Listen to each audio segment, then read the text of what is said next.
నా అసలు నువ్వు రాజకీయాలకు రావడానికి ఈ ఆలోచన ఎట్లా వచ్చింది?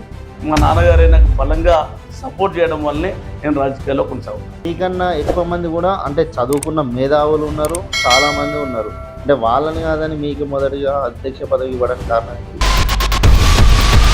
టీఎన్ఎస్ఎఫ్ అనేటువంటి విద్యార్థి సంఘం తెలుగుదేశం పార్టీకి 4 పర్యాలు దాదాపు అంటే 8 సంవత్సరాలుగా అధ్యక్షుడిగా పనిచేసిన, ఉమ్మడి మెదక్ జిల్లాకు అధ్యక్షుడిగా పనిచేసిన, తర్వాత ఉమ్మడి ఆంధ్రప్రదేశ్లో రాష్ట్ర ఉపాధ్యక్షుడిగా పనిచేసిన, తెలంగాణ రీజన్ నుంచి ఒకే ఒక ఉపాధ్యక్షుడు, అట్లాంటి ఉపాధ్యక్షుడు అంటే ఈయలటి తెలంగాణ రాష్ట్ర అధ్యక్షుడితో సమానంగా.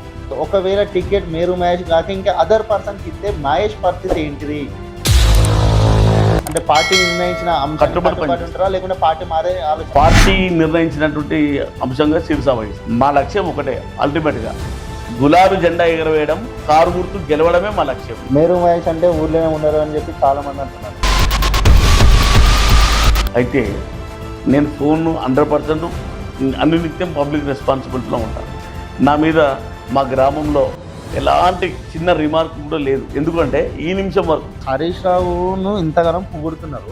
మరి ఇదే హరీష్ రావుకి దళితులు అంటే నచ్చదట కదా?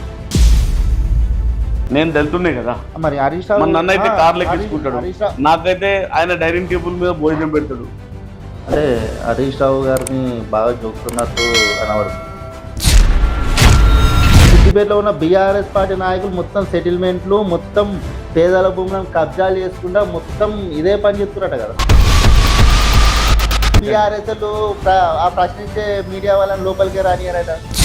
ప్రతి ప్రజలకు అందుబాటులో ఉండి ప్రతి విషయానికి తలుపులు ఓపెన్ చేసి ఉన్నటువంటి ఏకైక నాయకుడు, భారతదేశంలోనే 2వ నాయకుడు హరీష్ రావు గారు. బీఆర్ఎస్ పేరు అడ్డం పెట్టుకొని విద్యా సంస్థ దగ్గర నుంచి పైసలు మంచిగా గుంజినని బయట అంటారు. ఒక విద్యా సంస్థ దగ్గర కనుక నిరూపిస్తే అంబేద్కర్ ముందు ఊరేసుకోవడానికి సిద్ధం. గతంలో కూడా మీరు మళ్ళీ అదే మాట అన్నారు, మా హరీష్ రావు గారికి 1,50,000 మెజార్టీ వస్తుందని.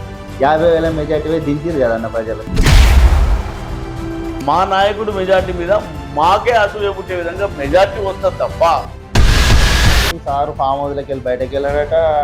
ఆల్రెడీ అధికారంలో ఉన్నప్పుడు గడ్డ చేసే ఫామ్ హౌస్లో అనుకున్నాడు, మళ్ళీ అధికారం కోల్పోయిన తర్వాత అదే ఫామ్ హౌస్లో పడుకున్నారు అన్నారు. ఫామ్ హౌస్లో పడుకునే రైతు బంధు వచ్చింది. కానీ ఇలా ప్రజాపాలన తిరుగుతున్న వాళ్ళకి రైతు బంధు వస్తుందా? 7 నుంచి 8 మంది సిట్టింగ్ కౌన్సిలర్లు పార్టీ మారడానికి రెడీగా ఉన్నారు. ఒకవేళ కాంగ్రెస్ పార్టీ జెండా ఎగిరేస్తే ఆ స్కోపే లేదు. ఒకవేళ కాంగ్రెస్